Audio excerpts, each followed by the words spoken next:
اللہ علیہ وسلم نے ارشاد فرمایا کہ ہر پیر اور جمعرات کے دن اللہ تبارک و تعالیٰ کے سامنے بندوں کے اعمال پیش کیے جاتے ہیں۔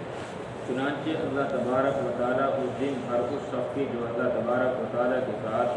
کسی کو شریک نہیں کرتا ہو اس کی مغفرت فرماتے ہیں۔ البتہ وہ شخص اس بخشش سے محروم رہتا ہے جس کی اپنے کسی مسلمان بھائی سے دشمنی ہو۔ اللہ تبارک و تعالیٰ کی طرف سے فرشتوں کو کہا جائے گا کہ ان دونوں کو رہنے دو جب تک یہ آپس میں صلح و صفائی نہ کر لے، ان دونوں کو رہنے دو جب تک یہ آپس میں صلح اور صفائی نہ کر لے، ان دونوں کو رہنے دو۔ فائدہ: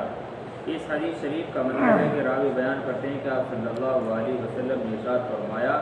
کہ ہر شخص کی پیر اور جمعرات کے دن تمام اعمال پیش کیے جاتے ہیں کہ پیر سے جمعرات تک اور جمعرات سے پیر تک کون کون سے اعمال کیسے اعمال کیے وہ سب اللہ تبارک و تعالیٰ کے سامنے پیش کیے جاتے ہیں۔ اور جس شخص نے اللہ تبارک و تعالیٰ کے ساتھ کسی کو شریک نہیں ٹھہرایا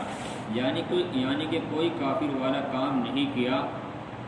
تو اللہ تبارک و تعالیٰ اس کی بخشش کر دیتے ہیں۔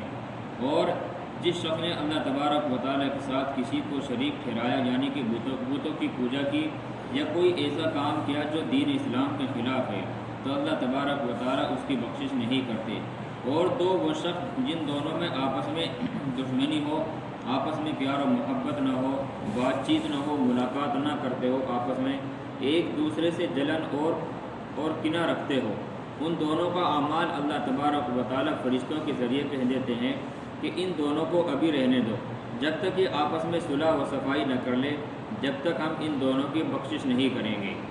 اور جب ان دونوں کی بخشش نہیں ہوگی تو پھر یہ دونوں جہنم میں جائیں گے۔ حضرت معاذ بن جبل رضی اللہ عنہ سے روایت ہے کہ آپ صلی اللہ علیہ وسلم نے ارشاد فرمایا کہ 15ویں شعبان کی رات اللہ تبارک و تعالیٰ ساری مخلوق کی طرف توجہ فرماتے ہیں اور تمام مخلوق کی مغفرت فرماتے ہیں، مگر 2 آدمی کی مغفرت نہیں ہوتی، ایک شرک کرنے والا اور دوسرا وہ جو کسی سے کینہ یا بغض یا کسی سے بات چیت بول چال ملاقات نہ رکھتا ہو۔ اللہ تبارک و تعالیٰ اس کی مغفرت نہیں کرتے اور شرک کرنے والے کی اللہ تبارک و تعالیٰ مغفرت نہیں کرتے۔ حضرت جابر رضی اللہ عنہ سے روایت ہے کہ آپ صلی اللہ علیہ وسلم نے ارشاد فرمایا کہ پیر اور جمعرات کے دن اللہ تبارک و تعالیٰ کی بارگاہ میں بندوں کے اعمال پیش کیے جاتے ہیں، مغفرت طلب کرنے والوں کی مغفرت کی جاتی ہے، توبہ کرنے والوں کی توبہ قبول کی جاتی ہے، لیکن کینہ رکھنے والوں کو ان کے کینہ کی وجہ سے چھوڑے رکھا جاتا ہے، یعنی کہ ان کا استغفار، ان کی دعا قبول نہیں ہوتی جب تک وہ اس کینہ سے توبہ نہ کر لے، چاہے وہ رات دن کتنی ہی عبادت کرے، اللہ تبارک و تعالیٰ کے سامنے گڑ گڑائے اور روئے اور اللہ تبارک و تعالیٰ سے توبہ چاہے اور اللہ تبارک و تعالیٰ سے مغفرت چاہے تو اللہ تبارک و تعالیٰ ان کی توبہ اور ان کی مغفرت نہیں کرتے اور ان کی توبہ بھی قبول نہیں کرتے جب تک وہ آپس میں ایک دوسرے سے محبت نہ رکھ لیں۔ اگر کسی شخص کے اندر ایک بال کے برابر بھی کینہ یا حسد یا بغض یا دشمنی ہوگی تو اللہ تبارک و تعالیٰ ان سے بات بھی نہیں کریں گے اور آپ صلی اللہ علیہ وسلم بھی ان سے منہ پھیر لیں گے، اور جب اللہ تبارک و تعالیٰ اور آپ صلی اللہ علیہ وسلم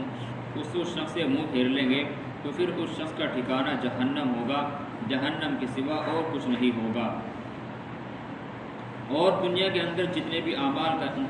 اعمال کرے گا اللہ تبارک و تعالیٰ ان اعمالوں کو بھی قبول نہیں کرے گا۔ توبہ بھی اللہ تبارک و تعالیٰ سے مانگے گا تو اللہ تبارک و تعالیٰ اس کی توبہ بھی قبول نہیں کریں گے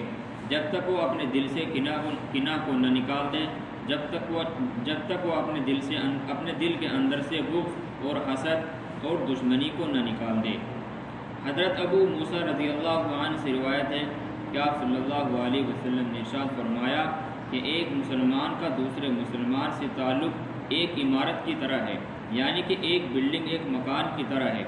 جس کا ایک حصہ دوسرے حصے کو مضبوط کرتا ہے۔ پھر آپ صلی اللہ علیہ وسلم نے ایک ہاتھ کی انگلیاں دوسرے ہاتھ کی انگلیوں میں ڈالی اور اس عمل سے یہ سمجھایا کہ مسلمانوں کو اس طرح آپس میں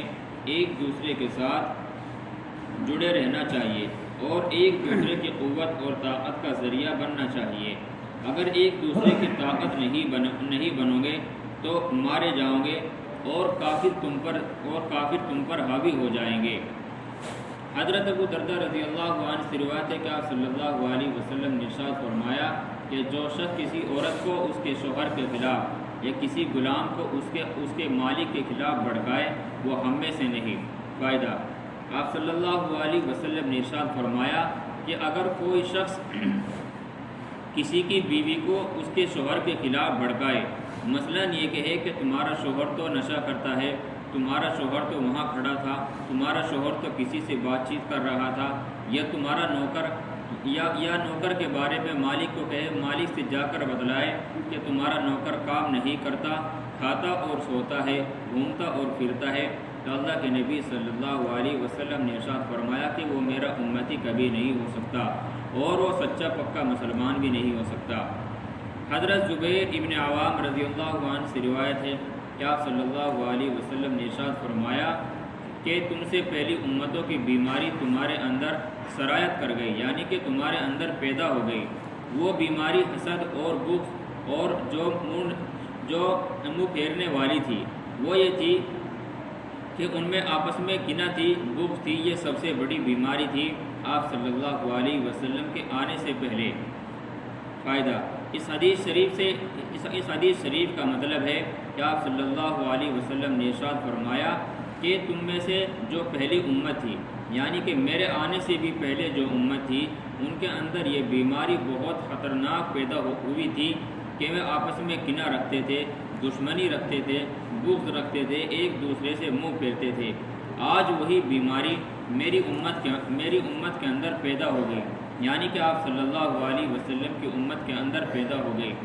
اگر یہی بیماری ہمارے اندر رہے گی تو اللہ کے نبی صلی اللہ علیہ وسلم بھی ان سے منہ پھیر لیں گے۔ حضرت عطا ابن عبداللہ خراسانی رحمۃ اللہ علیہ سے روایت ہے کہ آپ صلی اللہ علیہ وسلم نے ارشاد فرمایا کہ آپس میں مصافحہ کیا کرو، اس سے کینہ ختم ہو جاتا ہے۔ آپس میں ایک دوسرے کو ہدیہ دیا کرو، آپس میں محبت پیدا ہوتی ہے اور دشمنی دور ہو جاتی ہے۔ فائدہ، آپ صلی اللہ علیہ وسلم نے ارشاد فرمایا کہ